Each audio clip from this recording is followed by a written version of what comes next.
What it is, y'all? It is your old boy Pilk, and I'm going to be back at you today with more Danmachi. And I apologize, this video was supposed to be out this morning. We are only about 12 hours from the end of 7th Zone, but I still wanted to bring you a video about the team that I used to get not a very good clear, but at least a clear. I'll word it that way. A clear on this event. And I will also preface, this is not by any means the best team you can use on this. Not by any stretch of the imagination. I'm sure most people that, I know a few of the whale people that have been following the channel lately are probably cringing at this team. But the biggest argument I've heard from people is that this is a whales only event.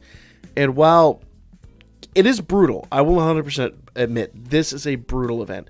If you're only looking to collect the materials, this team will actually do it, and this team was 100% comprised, with the exception of Katori's final dupe. I did spend money to acquire that dupe, but I had the star bonds to do it, and I just didn't use them. So it was a decision, and it could have been totally done completely 100% free to play had I chosen to do that. So you notice a couple of weird things about this team, and this team is... It doesn't have the buffs, doesn't have the debuffs, it doesn't have a lot of the things that would make this team actually really suitable for this event. Mostly because those units aren't MLB'd, and you've got to have MLB'd units in order to survive this. And I did say survive this. It is unbelievably brutal. So what we're going to do is we're going to jump in here. We're going to go ahead and just kind of bash through this the best way we can. And, yeah, I'm going to do what I can do and see what we can get done with this. Now, I have had a couple of successful runs, and I've had a couple of unsuccessful runs. A lot of it's coming down to RNG, but let's go ahead and jump in here. Now, the nice part is when it comes to, and yes, I am not doing any attacks with Argonaut. You'll see why here in a few moments. He's just doing his base level attack, and there's a big reason for that. Alright. In fact, Argonaut probably should have been put off, but it's a thing. I probably should have put Argonaut off and had Crozo in here for that debuff, but we're not really going to be producing any damage for at least maybe turn 5 or so. And the important thing right now is we are using basically our big buffs are coming in and making sure that we're just not going to be taking insane damage.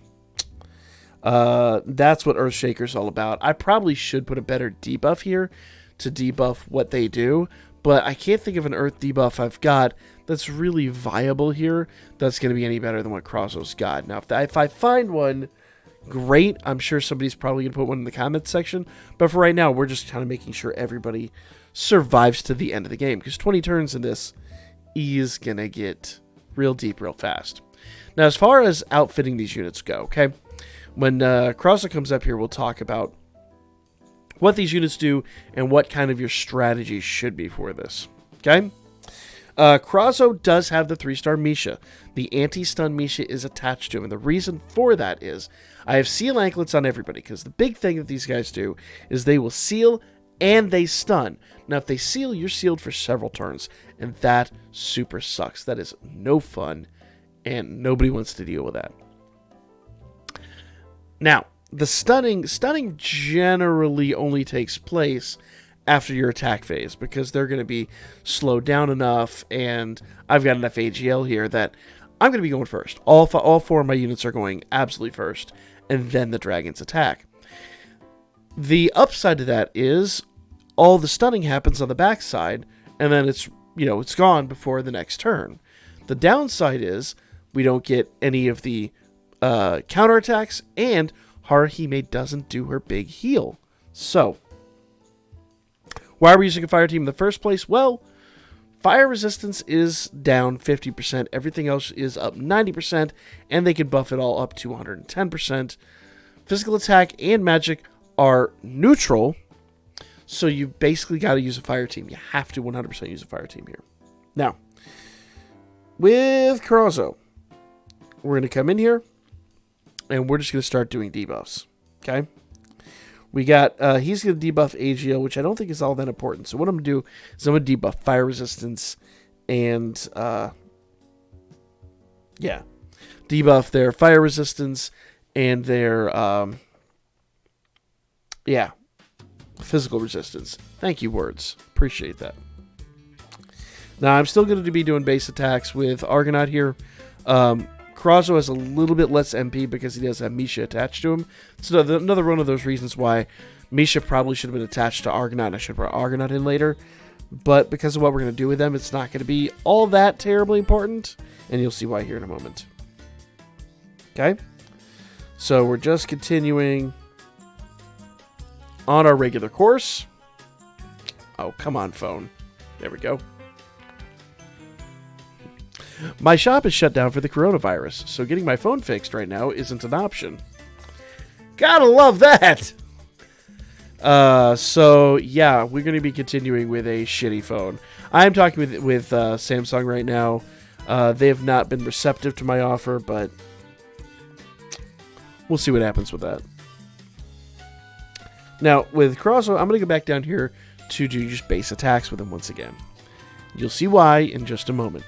But we're going to go ahead and do Yosuga, and we're going to continue this down. 75% down on fire, 25% down on physical. Once again, I could probably debuff that a little better if I got rid of Gallimimus, but Gallimimus is just kind of making sure everybody stays alive. Now, I'll be real here. I don't think I actually need that. I could probably do a better debuff, but this is the team that I tested with. This is the team that works, and because of my schedule and because of how quickly this event's ending, I don't have time to go in and fart around with yet another team. Okay, once again, Yosuga and Kamale, and base attacks from Argonaut and Krazo. Now, you could probably gather with your own intelligence what's about to happen here. Boom. Turn 6, we are going to do a double essay. And you know, I just happen to realize, I bet you, I don't remember the effects. Come on. I'm trying to remember if this has an effect. Yeah.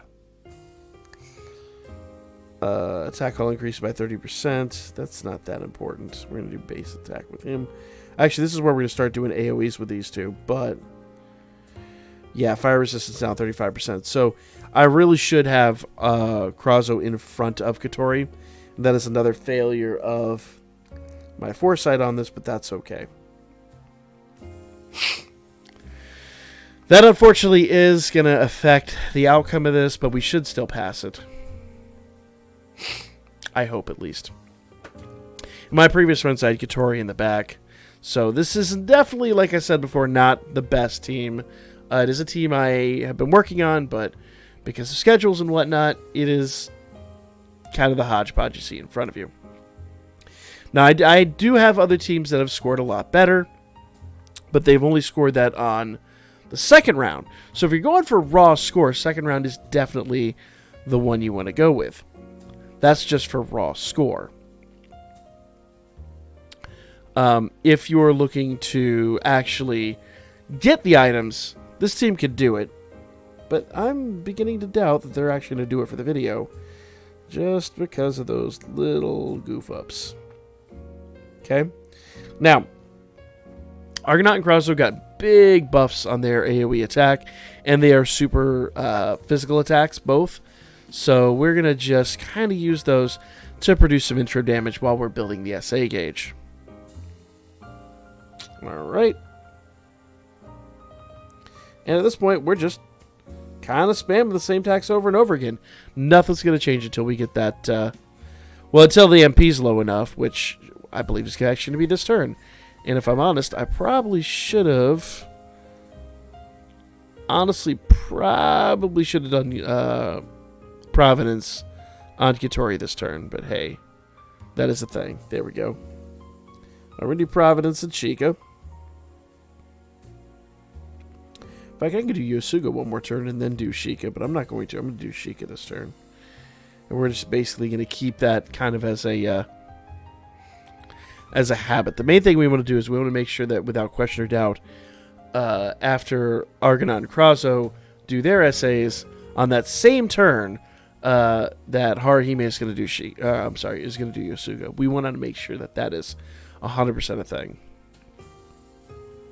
Okay, so we're going to do Yosuga and Kameo, and those two are just going to continue doing their AoE attack. And you see how quickly we're whittling them down now. There we go. And what we're looking for is we're looking for a triple SA. Now, like I said before, preferably Krazo should be in front of Katori. That is not the case on my team, but it is something you need to pay attention to. I did not. And I'm about to get punished for it, but that's, a thing. I'm going to go and do Sheikah and Providence on this turn, although I probably don't need to.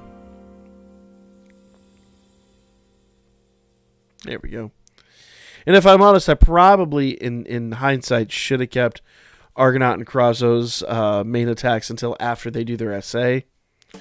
But I didn't, and I didn't on the first time around of this either. So I'm going to change targets now because we worn that one down quite a bit. And on turn 13, we will get a triple SA. Ooh, come on, phone. Gotta love it. I really want to get this video out, but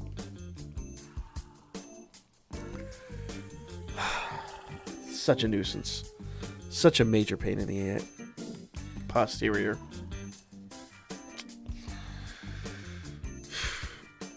My options are taken into a shop here locally, which is now shut down for coronavirus, and they've had 3 attempts to fix it, or send it off to Samsung for 2 weeks.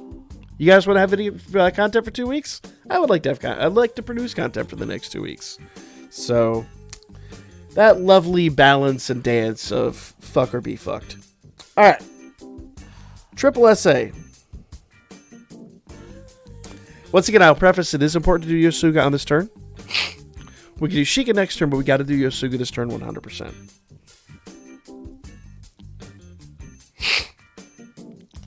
And this is where we're going to get our big main attack. Now, you do have to have one really strong, solid attack. And Katori's going to produce that this turn. 1.2 mil, though, could be better. And has been better. And that's because I needed Krazo in front of her. So because of that, my score is going to suffer. But like I said before, we're not really after score. We're literally just, okay, cool. We're beating this to get the item, and then we're just walking away with our heads held high that we got the item. So, even with this run, there's a couple things I would do differently on the next go around. But being where we are in the timeline we've got, I'm just going to be happy we're able to do what we're able to do.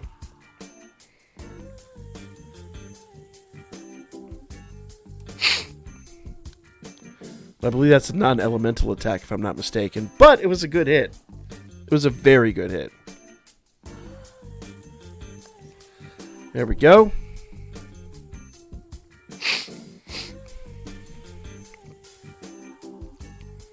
Now I'm going to hammer down on this second dragon. We're going to do Sheikah, we're going to do Kameo, and we're just going to do AoE attacks to try to whittle them down. The final dragon is going to be the target of my last SA with Katori. Well, I think she'll get 2 more. She might get 2 more, and if she does, that's going to be a huge, huge, huge benefit.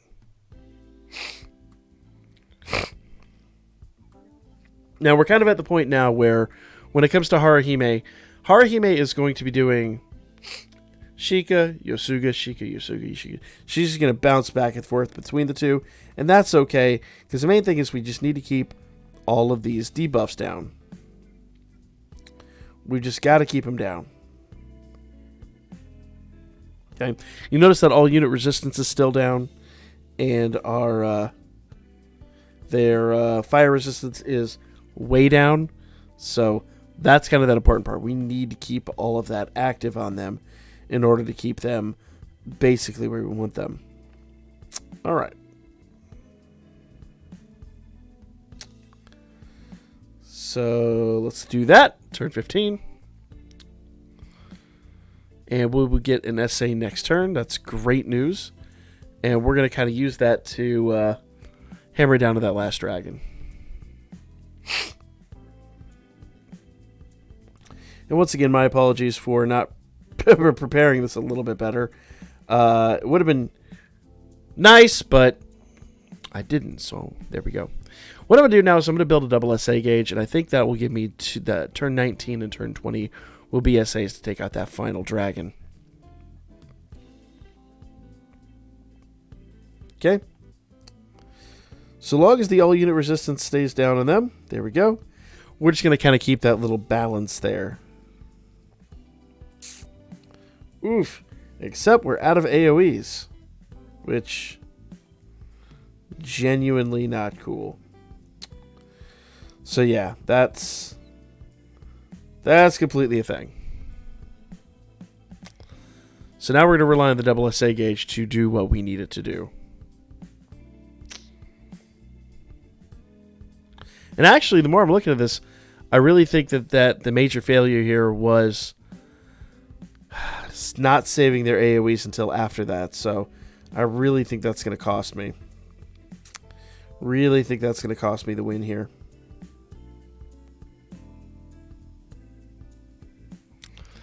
Yup.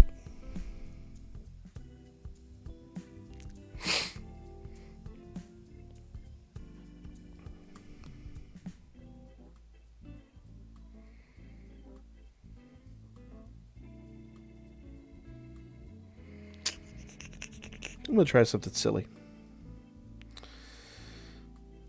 Just because I am that kind of weirdo. I think we're going to have one opportunity to do this. I think this is the one. Let's see what happens here. It's worth a try. I might have squandered our opportunity, but I think this is the way we're going to have to close this one out because of that little mistake I made early game.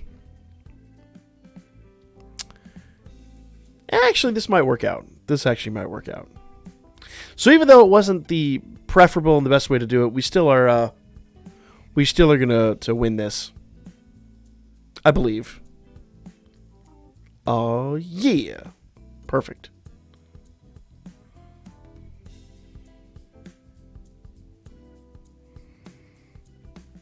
Okay. So once again, not the cleanest win, not the nicest win, but it's a win I will accept. We could have done this a lot better, gotten a better score out of it, but as I said in the beginning of this, the goal was solely to win it and get the item. So there we go. That'll probably be a B clear at best. Ain't gonna be no S clear, I assure you of that. Actually, no, that's a new high score. I don't know how that's possible, but that's a thing. So there you go. We did not win within 15 turns because that's not possible with my team. But we got 9 mil with an A rank, so there you go. And if you want to see the score that we built, default score is 7 million. We did not get any kind of percentage boost because we ended it on turn 20. The highest damage was 1.2 mil. That could have been a ton higher. So there's actually a lot more in the score, even with this team. So, yeah. But that team was built 100% free to play. Or, well, could have been built free to play had I not wailed for that last Katori dupe and actually sucked it up and used the Star Bond. But I digress. It is completely possible. Now, that said, I'm having a really hard time with Thunder Zone, so we'll see if I can create a team for that and crack that. But for now, that is going to be the video. Hopefully, this will give you guys some clues as to what to do for the fire team. And then, of course, if I used my better teams go in here. See, this is a B clear. I could definitely go in and A clear that, no questions asked now. And got S clear in the original. So I'm going to go in here, fight around with these teams a little more, try to get better scores out. But you guys have a little less than 12 hours, so make sure you get on this. I'm going to go work on Thunder Zone so I at least get the items out of that. Follow my Birdman, hit me up on Booker. I'll be back at you guys. If I'm able to crack a Thunderdome, if I'm able to crack Thunderdome, I'll bring you the video tomorrow as quickly as I possibly can. But for now, I think I owe you guys a live stream, so we're going to try to live stream.